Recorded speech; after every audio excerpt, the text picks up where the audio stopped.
Hi, I'm Mary.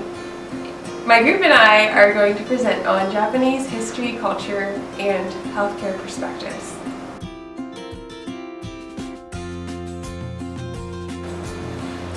In Japanese written history, the imperial family has always ruled over the country with the mandate of heaven, which is the permission that the sun and the gods have given to Japanese emperors to rule.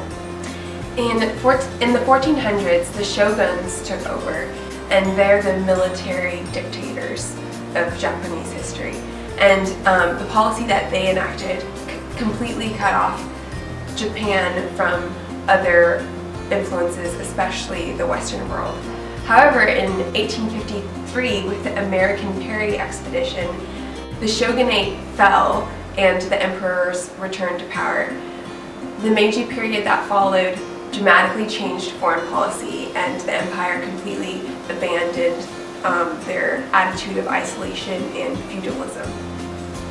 In the 1920s and 30s, the Japanese imperial family was overrun by the military again, which led to war in China and with the United States and its allies. In 1954, Japan surrendered after the bombing of Hiroshima and Nagasaki and the invasion of Manchuria. A new constitution was enacted in 1947, under which Japan became a constitutional monarchy. Since then, Japan has had an economic boom and is known for its high-quality products and the innovation and high-tech products that it produces.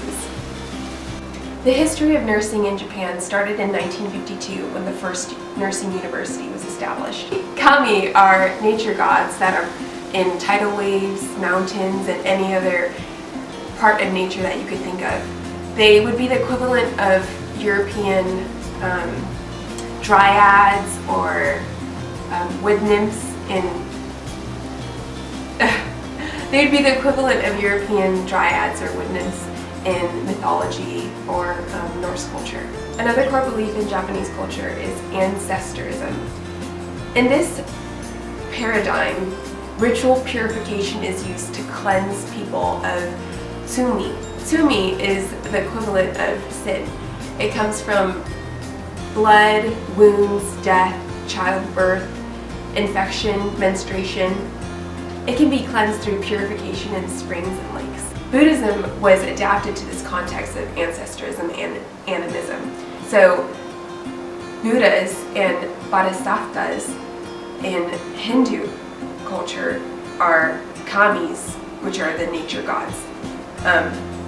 So the Japanese kind of just took Buddhism and molded it into their existing worldview. Some key cultural values are yugen, which is mystery, beauty, and symbolism. Another one is shibui, which has to do with a sober taste and understatement. Sabi is the quality of being rusty, old, and something that invokes meditation and thoughtfulness. When contrasted with the biblical worldview, there are some marked differences between the Japanese perspectives and the Judeo-Christian culture. One of the outstanding ones is the relationship between nature and God. While the Japanese believe that nature is God and the different aspects of nature are separate entities, Christians believe that nature points to God and nature was created by God. A verse that illustrates this is Romans 1:20. For since the creation of the world, God's invisible qualities, his eternal power and divine nature, have been clearly seen, being understood from what has been made, so that people are without excuse. One similarity between the Christian and the Japanese perspectives is purification through water. So as we talked about earlier, purification by springs and lakes are kind of rebirth in the Japanese culture. In the Old Testament tradition, baptism and purifying by water is also a common theme. Acts 22:16 says, "Now, why do you delay? Get up and be baptized and wash away your sins, calling on his name." So I'm going to be talking about the perception of health within the Japanese culture. So two things within their perception of illness and bacteria is that one, they understand, the Japanese culture understands the concept of germs spreading disease and bacteria being the causing agents of that. However, what is shifted within their culture is that one's ability to fight off these germs and bacteria is related to their actions and their life. So, for instance, greed and bad thoughts and not treating people right, those are all things that can make you more susceptible and weaken your immune system. So that is one way where if you don't live a good lifestyle, that it's going to lead to illness and sickness. The Japanese culture holds an animistic viewpoint when it comes to medicine. It's called Shinto, in which the spirits of the spiritual world can inflict illness and disease on human beings. So that could be, someone could be sick because they have aggravated an ancestor who has previously passed away. They could do something that aggravates just a spirit in the spirit world or one of their many gods.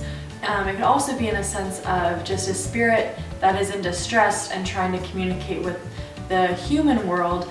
They can inflict pain and disease on people. So that's another way that illness is brought upon a person. So healing from disease and illness within the Japanese culture is considered restoring the body's health back to its original form. So within the animistic viewpoint, that would be going back and not doing those actions that have angered or upset the spirits and restoring that harmony and equilibrium between the spirit world and the human world.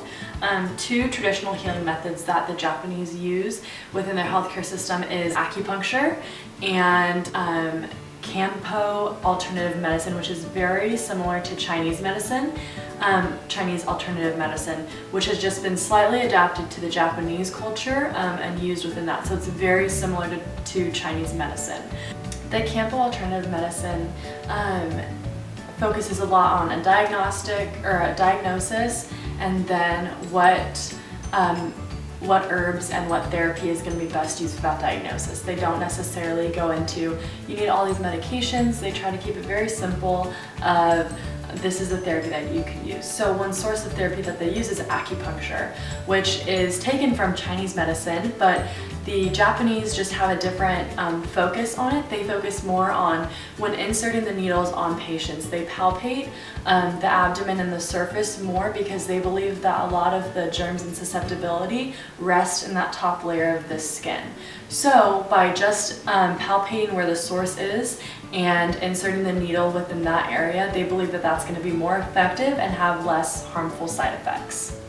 So let's talk about how the Japanese culture interacts with their healthcare and healthcare providers. So I found a study that compared and contrasted the interactions of US healthcare providers and Japanese healthcare providers, and it found that there was 30% more silence with Japanese healthcare providers than there was with US healthcare providers in their interactions with their patients. This just came to show that even though healthcare providers may be spending a lot of time, maybe there's more silence within the Japanese culture. Both are very effective ways of providing healthcare. However, one is just more talkative and one's more silent. Another portion of this study looked at the amount of time that the healthcare providers in each culture spent on what aspects. So it found that Japanese healthcare providers had spent a big majority of their time doing the physical assessment, where US healthcare providers had spent more time talking about post-op and treatment plans. So those were two differences that I thought were very unique, that the US focuses more of their medicine on treatment options, where Japanese healthcare providers focus more on the physical assessment and talking about their body as a whole, which can be very directly correlated to the Kampo alternative medicine approach of keeping it very simple to herbs and what their body is feeling. So when you think about Japan, you don't necessarily think that there is a very wide population that is poverty-stricken. However, there is a big socioeconomic gap within their healthcare system and within their country altogether. even though it may not be the most immediate thing that you first think of. So because of that, there are various health disparities in different populations. So one of them is just that there is health inequality within the whole country altogether, and it depends on what socioeconomic class you belong in. So if there's a big gap, you're either getting really good care or really not so great care. So another healthcare disparity that is very relevant to the lower socioeconomic class is the high instance of malnutrition that occurs because there isn't a lot of money and there's not a lot of resources that are available. The second is also being that there is heavy alcohol consumption going on, which that leads to several other secondary problems. Not only is there going to be health effects from that for the person that's consuming tons of alcohol, but also is leading to high instances of domestic abuse and violence that's going on. A third health disparity that just really knocks out of the park is that there is high prevalence of smoking within Japanese culture. So all those three are very big issues that they're working very hard to deplete. My name is Hannah, and I'm going to be talking about some of the interventions that we would want to do for the Japanese culture if we were taking care of them, just so that we ensure culturally competent care. As Morgan had previously stated, the Japanese culture does believe that if you have bad thoughts or greed or anything having to do with negativity, that it's going to stunt the healing process. And so as nurses, we want to make sure that we are providing an environment that's peaceful and promoting healing. So that could look like putting on calm music or leaving them space to meditate, whatever that might be. We need to make sure that we supply that for them. But when we do intrude on their space, we want to make sure that we are walking through each step with them, talking through when we're going to perform a task, and each step of that task, we need to make sure that we're very specific in each of the steps there, just so that they understand what we're doing, so that they don't feel that they are being invaded or anything like that. Secondly, it's also really difficult for the Japanese culture to admit to pain because it is a sign of weakness. And so understanding that as a nurse, we need to make sure that we are still managing their pain even if they don't fully admit to it. So how do we do that? That looks like education. So we need to make sure that they understand that the management of their pain is going to promote healing. It doesn't make them doesn't make them look weak. It doesn't make them look less of a person. It actually is going to make them better. And so we really want to focus on the healing aspect of the pain management. We want to make sure that when we do ask them what their pain is, they're maybe not going to exactly tell you what it is or if they have any. So don't be afraid to ask a few times if they have pain. Maybe once, twice, or even 3 times is going to be okay for them to finally accept that medication. So with interventions, we want to make sure that we have goals. By establishing a room that's peaceful and that is sensitive to just the different spiritual or emotional distress that the patient might be in, we might be able to at least build a trusting relationship with the patient. So by establishing that trusting relationship, then we're going to allow us to maybe medicate them with that pain medication or any other medication by that. They're also going to trust what we are teaching them. And so it's just really important to make sure that by the end of their stay, they are really at a point where they can trust us because we've respected their emotional or spiritual needs.